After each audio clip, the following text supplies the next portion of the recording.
This is a super simple bread recipe. Lukewarm water. I'm not putting measurements on because it's super simple. You don't need all that kerfuffle. Anyway, so I put a pool of water in. 7 grams, to be precise, sachet of active yeast. Make sure the water's not too hot or too cold, it just needs to be just right. 7 grams, let that dissolve in, get a little mix with a spatula or a spoon. And what you're going to do is you're going to leave it until it's all dissolved, completely gone. Until it's like a murky colour.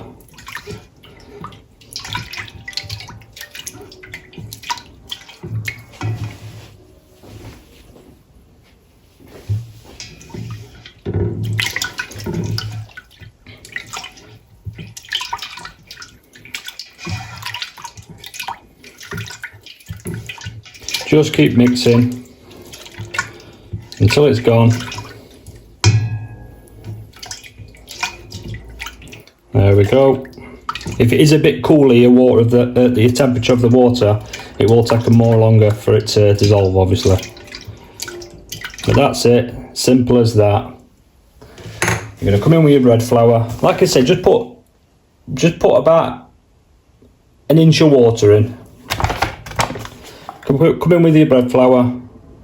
Doesn't have to be, like I said. There's no measurements here. I'm just going to whack it all together, and it comes out lovely every time.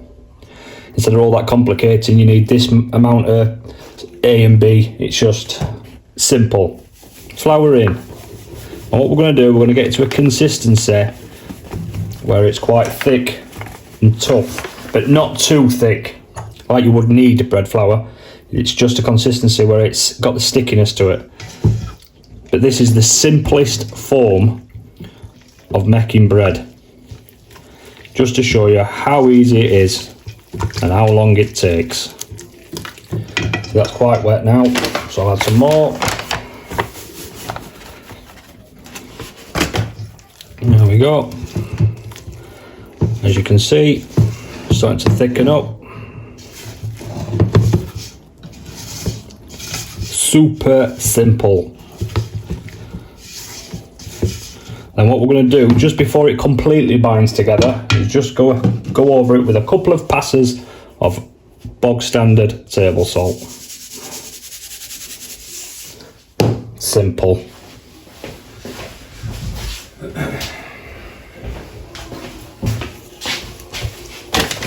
Moving flour bag. About to open another flour because we ran out of that one. Nothing fancy, you don't need ridiculously expensive bread brands. Just a simple one like this. Either way, it's better than that crap what they give you at bread on shelf as such. At least you know exactly what's going into this. As you can see, it's coming together, and all I'm doing is just folding it over and pushing it in, just repeatedly. Make sure you get all the bits. That's why when you're adding your flour to the water, just make sure you find that right consistency, because it's easier to add the flour to the water than it is to add water to the flour. Like at this point, it'd start getting a bit difficult. If you were to add water to it, it'd get sloppy. And what you're looking for is like this. Just like that. Just get it all together. Simple, simple, simple. That's what we like. Because it's alright looking at these fancy breads, and if you like doing that, fair enough. And if you're a bread perfectionist, then yeah, go ahead. Sometimes I need it and do it properly, but like I say, if you're running short of time, there's no excuse really. It takes what, 5-10 minutes tops to get this prepped.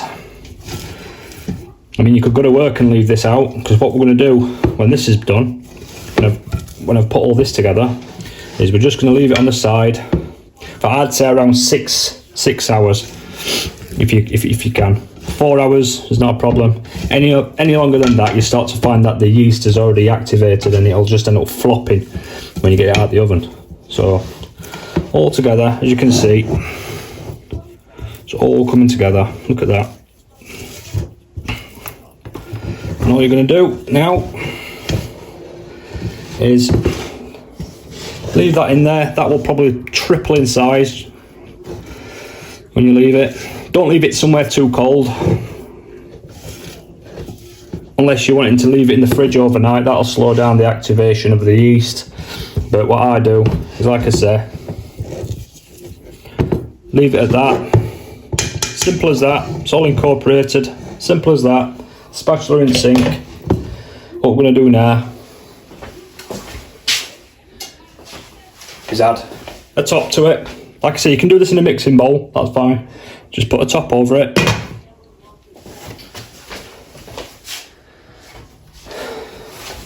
Any old tea towel will do. Straight over the top. Okay, so let's take a look. Look at that. As you can see, tripled in size, if not more. All that air's in there. It's obviously activated all the yeast. Right, let's get it portioned up. Let me move that there. What we're going to do, take some bread flour and lightly dust the surface. Be generous.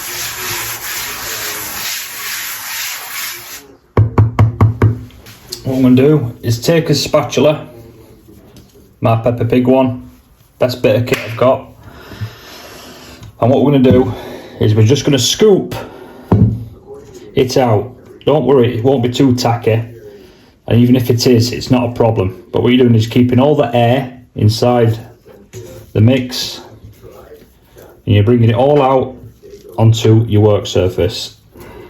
I'm sorry if you can't see that, but I have to grab it with my left hand because I'm not right-handed.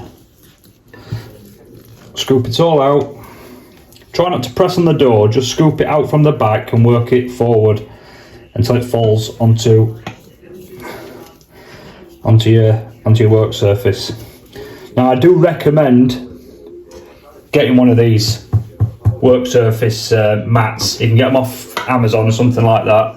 I'm not sponsored by Amazon, but I'm just saying you can get it off Amazon, and it just helps it not stick, because when I've put it on a work surface it seems to stick and it's a pain in the bum to get it basically portioned up and into the right size.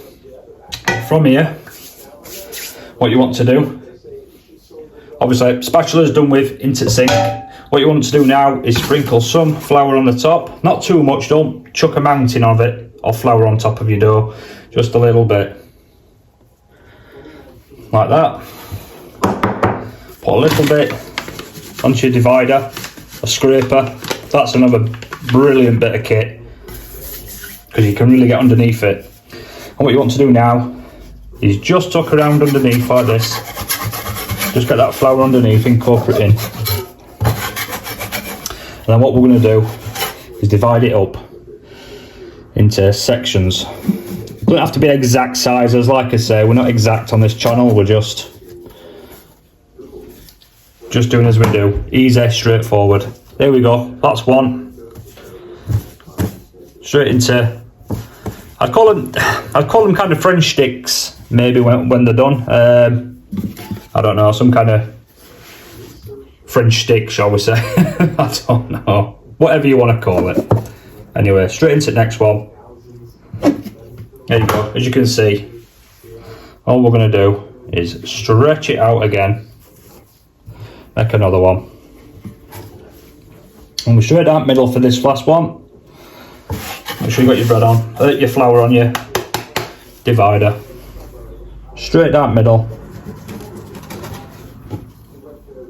There we go, as you can see, that's another two. Again, pick it up, work it out into portions like this with the last one. There you go. What you don't want to be doing is putting the flour on top and then folding the batter, the bread dough on top of itself or in itself, because you'll be trapping flour inside it, and when you come to cook it and when it's done, you'll cut it and find pockets of flour. So like I say, you want to just literally leave it out, put sprinkle your flour on top, divide it up. Also doing that, you're not creating too much air inside the actual bread dough. So like I say, like this, separate them out. What I like to do from here is add a little bit of olive oil on top of them. Not too much, just a little dousing. And what we're going to do from here is leave it for about another half an hour. Let them just rise up a bit. Right, so let's get these on. A bit of flour just on top of your parchment paper. We're going to pick one of these up, get it on. 1,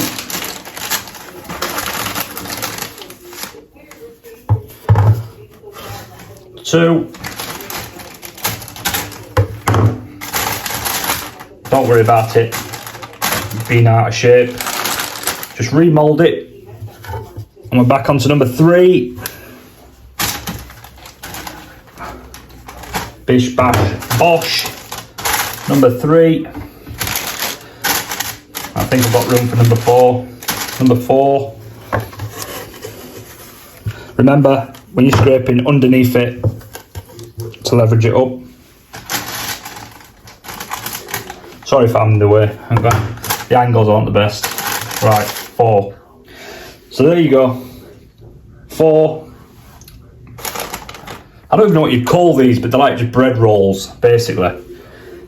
But they come out, you know, very nice, golden, and tasting lovely. Right, so what we can do in the meantime is you want to set your oven, a fan oven, or conventional, to 180 degrees. Let that warm up for a good 30 minutes until it's basically the temperature light's gone off.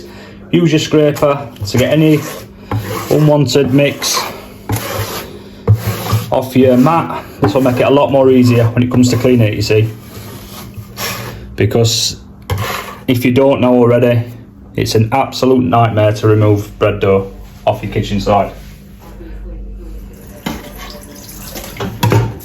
Right, that's that.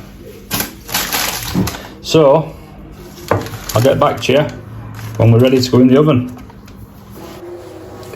So when we've got them all on the rack, ready to go in the oven, one recommendation: take some kind of oven-proof container and fill it half full with water.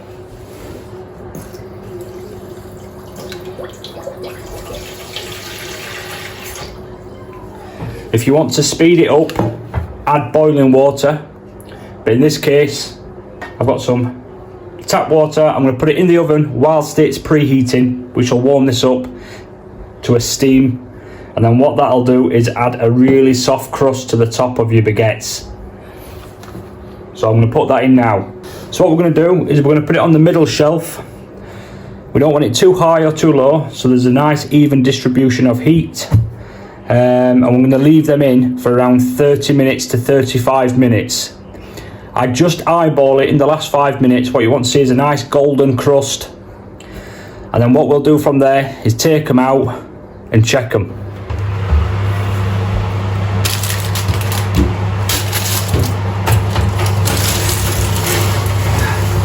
In they go.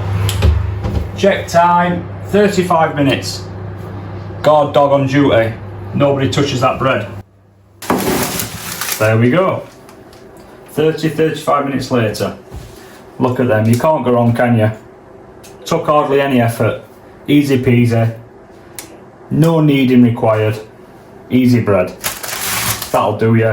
What, 4 days worth of sandwiches for work, for dinner? Easy peasy. Right, to check these, you want to be extremely careful because that is scalding hot. What we're going to do is just going to lift one side up, give it the old tap. You want a hollow sound.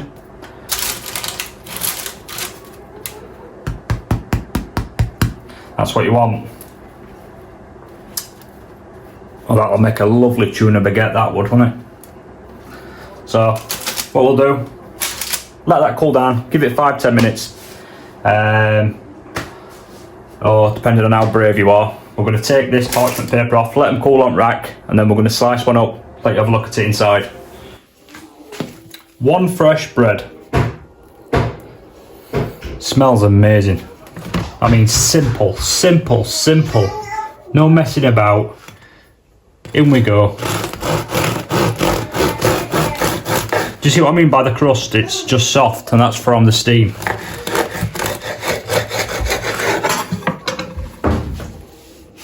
Can't go wrong with that, can you?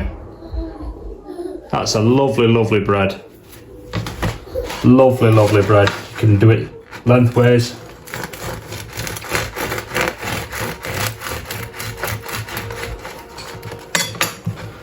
You can't tell me that that's not a lovely, lovely loaf.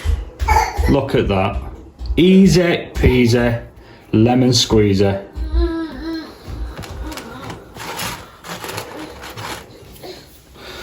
Well, thank you very much for watching. I hope it's helped. If you would like to give me a like, and if you're interested, subscribe, because there'll be plenty of where that came from. Tell you, got different toppings, different crusts, different marinades on bread. I think my next video is going to be how to make homemade butter. Very, very simple. Stop buying it from shops. I know it's easy, it's spreadable, but you can get around it. It's easy peasy. Thank you again. I hope you have a lovely day, and I'll see you next time. All the best.